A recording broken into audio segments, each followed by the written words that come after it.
बात यह है कि टैक्स से बिल्कुल भी डर नहीं लगता मुझको, ना टैक्स पे करने से डर लगता है। डर मुझे लगता है इसके पेपर वर्क से, क्योंकि मैं 15 ईयर्स से ऑलमोस्ट यूएई में रह रहा हूँ और यहाँ पर तो कोई इनकम टैक्स का कोई सिनेरियो है ही नहीं, ना कोई टैक्स फाइलिंग का चक्कर है, क्योंकि हम लोग नॉर्मल जॉब करते थे तो उसके अंदर कोई वैसे भी कॉर्पोरेट टैक्स, ना इनकम टैक्स, ना इस किस्म का कोई भी चक्कर नहीं था। अब मैंने अभी कुछ दिनों पहले भी सुहेल के साथ एक कॉर्पोरेट टैक्स के ऊपर पॉडकास्ट भी की थी, तो मुझे लग रहा था कि काफ़ी चीज़ें कॉम्प्लिकेटेड हैं जब टैक्स के बारे में बात करते हैं, क्योंकि टैक्स सिर्फ पे करना एक मसला नहीं होता, उसको पूरा एनालाइज करना अपने हिसाब से और उसको एक एक चीज़ उसके अंदर देखना, वो एक इंपॉर्टेंट एस्पेक्ट आ जाता है। जो लास्ट 15 ईयर से मैंने एज ए सेड बिफोर कि मैं एक्सपर्ट हूँ, पाकिस्तान के अंदर भी हमें टैक्स फाइल करना पड़ता है टू गेट सम बेनिफिट्स, लेकिन वो टैक्स फाइलिंग एक मैं कहूँगा कि सेरेमोनियस होती है, क्योंकि हमें बहुत ज़्यादा उसके अंदर डिटेल में नहीं जाना पड़ता बीइंग एन एक्सपर्ट। लेकिन जब हम बात करेंगे यूएई के अंदर टैक्स आने की, या जिस जुरिसडिक्शन में काम कर रहे हैं वहाँ पर टैक्स पे करने की, अगर लेट से हम बाहर किसी कंट्री में जाते हैं और वहाँ पर टैक्स आपको पे करना पड़ता है, तो ये एक पूरा प्रोसेस है जिसको आपको लाजमी समझना पड़ेगा। इसमें मैं मल्टीपल टाइम्स बात भी कर चुका हूँ और मैंने कुछ पॉडकास्ट अपने दोस्तों के साथ भी किए हैं जो नॉर्थ अमेरिका में रहते हैं। इनफैक्ट जो जितना मैं समझ सका हूँ कि पर्सनल फाइनेंस जो नॉर्थ अमेरिका के लोग हैं उनके लिए ज़्यादातर पार्ट टैक्स ऑप्टिमाइजेशन का ही नाम है, अगर आप नॉर्थ अमेरिका की बात करते हैं। यूरोप में भी टैक्स ऑप्टिमाइजेशन बहुत इंपॉर्टेंट है, क्योंकि वहाँ पर बहुत ज़्यादा हाई लेवल के टैक्सेस हैं। अगर आप सैलरीड क्लास हैं तो जाहिर सी बात है आपके पास एक सर्टेन लेवरेज हो सकता है, इससे ज़्यादा आप नहीं कर सकते। हाँ, बिजनेस ओनर्स को ज़्यादा फ़ायदा होता है अगर वो टैक्स ऑप्टिमाइजेशन करते हैं। खैर, अभी हम जब, जैसे मैंने कहा कि नेशनल में एक न्यूज़ स्टोरी आई थी, फिर मैंने जगह जगह देखा तो वो वहाँ पर भी मुझको नज़र आया इसके बारे में डिटेल्स। जो मैं अगर अभी बात करूँ आपसे कि 2020 से लेकर 2024 में बैठे हुए अभी हम लोग, तो मल्टीपल टाइम्स हर साल कुछ ना कुछ इस तरह की न्यूज़ आती है, ख़ास तौर पे ओमान को के रेफरेंस से कि वहाँ पर इनकम टैक्स आ रहा है, लेकिन अभी तक नहीं आया था। अब इस तरह की न्यूज़ है कि जनवरी 2025 से इनकम टैक्स इम्प्लीमेंट हो जाएगा। अब वो कितना इम्प्लीमेंट होगा तो अभी उसके बारे में बात करते हैं। सबसे पहले हम जो अभी बात करें वो ओमान के बारे में बात करें। दूसरे जीसीसी कंट्रीज़ के अंदर ना भी कोई इस तरह की बात हुई है, ना कोई न्यूज़ में आया है। लेकिन क्योंकि ओमान में अगर इम्प्लीमेंटेशन जाने शुरू हो जाती है तो फिर यही चीज़ रेप्लिकेट हो सकती है बाकी कंट्रीज़ के अंदर। हमने वैट को भी देखा था, आज तक वैट इस वक्त भी कुवैत और ओमान में, कुवैत और कतर में नहीं है। बाकी कंट्रीज़ के अंदर यूएई में 5% का वैट है, ओमान में 5% का वैट है, सऊदी में शुरू में 5% का था, अब वो 15% का वैट हो गया, बहरीन के अंदर भी इस वक्त 10% का वैट है। तो जब ये चीज़ें आना शुरू होती हैं तो एक कंट्री के बाद दूसरे तीसरे चौथे कंट्री के अंदर आना शुरू हो ही जाती हैं।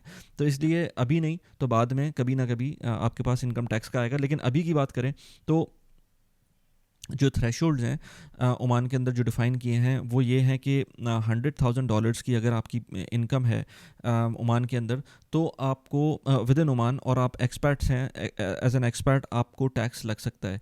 इसी तरह से अगर ओवरऑल वर्ल्ड वाइड आपकी इनकम 1 मिलियन डॉलर्स के करीब है तो उसके बाद आपको टैक्स लग सकता है। वो कितना लग सकता है?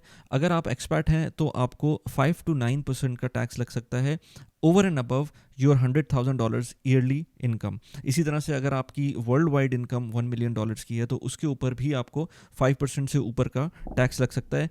ये थ्रेशोल्ड्स अभी कंफर्म नहीं है, ये जितना भी न्यूज़ में अगेन आया है मैं उसके हिसाब से बता रहा हूँ। लेकिन 100% ऑफ कोर्स जब ये लॉ पास होगा और इस तरह की चीज़ें आएंगी तो फिर आपको पता चलेगा।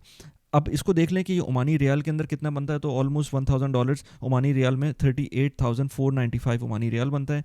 1 मिलियन डॉलर जो है वो 384,950 ओमानी रियाल बनेंगे। मंथली को देख लें इसमें तो 3,207 ओमानी रियाल की ये थ्रेशोल्ड है, उसके ऊपर की अमाउंट के ऊपर आपको टैक्स लगेगा। ईयरली को देख लें तो 38,495 ओमानी रियाल है। अब जो यूएई में लोग रहते हैं उनके हिसाब से अगर देखें तो ये इक्विवेलेंट जो दिरहम में बनेगी अमाउंट, वो मंथली अगर 30,661 दिरहम्स किसी की मंथली इनकम है, उसके नीचे जितनी भी इनकम है वो टैक्स फ्री होगी और उससे ऊपर जो है वो टैक्स उस पर लग सकता है। अगेन ये बात ओमान के पर्सपेक्टिव से हो रही है, लेकिन मैं सिर्फ आपको दिरहम्स में कन्वर्ट करके बता रहा हूँ। इसी तरह से अगर world wide income 306,000 dirhams 661 dirhams है तो उस केस के अंदर आपको इससे ऊपर की अमाउंट के ऊपर पर्सनल इनकम टैक्स लग सकता है। 5 to 9% लग सकता है, कितना लगेगा ये एक अलग बात है। इसमें एक और चीज़ ये कि जो ओमानी सिटीजन्स होंगे उसके ऊपर उनको जो 1 मिलियन वाली जो क्लॉज है उसके हिसाब से उनके ऊपर टैक्स लगेगा, वो 5% का होगा, वो फ्लैट होगा। उसके अंदर कोई मेरे ख्याल से इस वक्त जो इंक्रीमेंटल टैक्स रजीम है वो नहीं होगी। अगेन वही बात है कि ये चीज़ें अभी काफ़ी अर्ली स्टेज के अंदर हैं।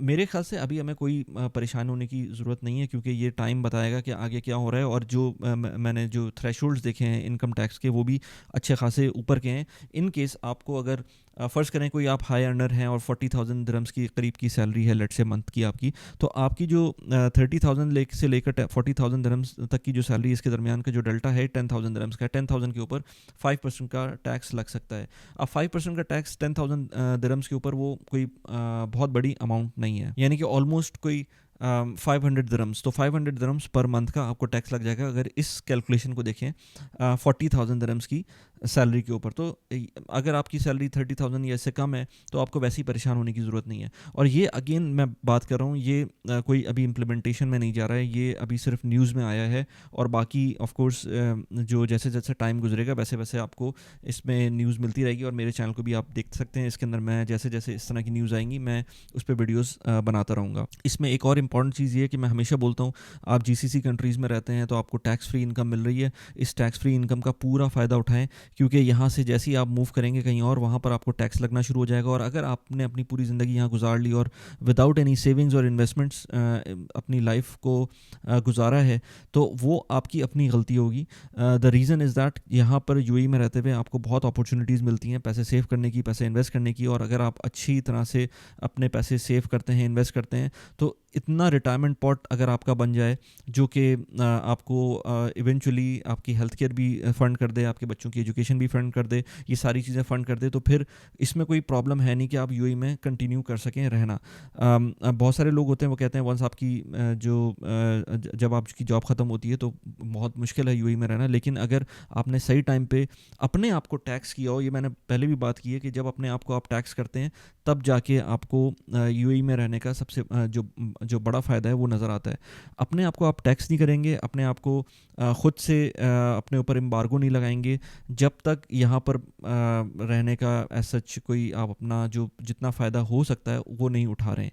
तो इसलिए मेक श्योर करें कि जब भी आप यहाँ पर आएँ, UAE के अंदर आएँ या अभी रह रहे हैं यहाँ पर, तो उसके अंदर मैक्सिमम बेनिफिट लें, जितना मैक्सिमम सेविंग्स और इन्वेस्टमेंट्स कर सकते हैं। इसके ऊपर मैं मल्टीपल वीडियोज़ बनाते रहता हूँ। सेविंग्स के लिए मैं फ़िक्स इनकम जो यहाँ पर ऑप्शंस हैं, वीओ बैंक हो गया, नेशनल बॉन्ड हो गया, इस तरह की अपॉर्चुनिटीज़ हैं जहाँ पर आप इन्वेस्ट कर सकते हैं। इसी तरह से इन्वेस्टमेंट के प्लेटफॉर्म्स हैं, सर्वा हो गया, गेट स्टेक हो गया, जो कि क्राउड फंडेड प्रॉपर्टीज़ का एक प्लेटफॉर्म है, या स्मार्ट क्राउड हो गया, वो भी इसी तरह का एक प्लेटफॉर्म है। इसी तरह से बराका हो गया जिसमें मैं इन्वेस्ट करता हूँ US के स्टॉक्स के लिए, सर्वा की जैसे मैंने पहले बोला।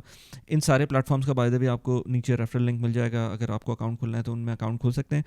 इन सारे ये कुछ आपके पास ऑप्शंस हैं। इसके अलावा पाकिस्तान के अंदर है, पाकिस्तान की स्टॉक एक्सचेंज हो गई, या पाकिस्तान के अंदर रोशन डिजिटल अकाउंट हो गया, बीइंग एन एक्सपर्ट आप पाकिस्तान के अंदर इन्वेस्ट कर सकते हैं।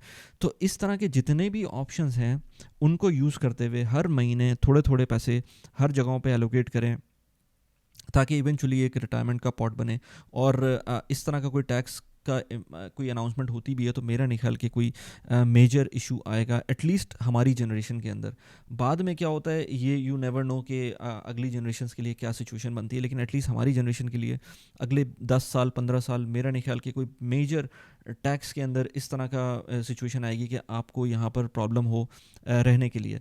सो आई वुड डेफिनेटली सजेस्ट कि अपनी आंखें खोल के रखें, अपनी जो भी ये न्यूज़ आ रही है उसको अच्छी तरह से देखते रहें और अपनी सेविंग्स एंड इन्वेस्टमेंट की जर्नी कंटिन्यू करें। मैं इन टॉपिक्स के ऊपर मल्टीपल वीडियोज़ बनाता रहता हूँ। इन्हीं टॉपिक्स के ऊपर मैं पॉडकास्ट भी करता हूँ। तो लास्ट के यहाँ पर आपको एंड स्क्रीन के ऊपर एक वीडियो नज़र आ रही होगी जिसमें मैंने अभी रिसेंटली एक इंडियन थे यहाँ पर जिनके साथ मैंने पॉडकास्ट की है, जिसमें उनसे मैंने पूछा था कि किस तरह से वो लोग इन्वेस्ट करते हैं अपने पैसों को। यहाँ पर उस वीडियो का लिंक लगा दिया। इसी तरह से तैयब हनीफ के साथ मैंने एक पॉडकास्ट की थी, उनसे उनकी स्टोरी समझी थी, डेनमार्क से US से UAE, किस तरह से वो यहाँ पर आए। कैसी लगी वीडियो प्लीज़ मुझे बताइएगा। Thanks for watching the video, bye bye.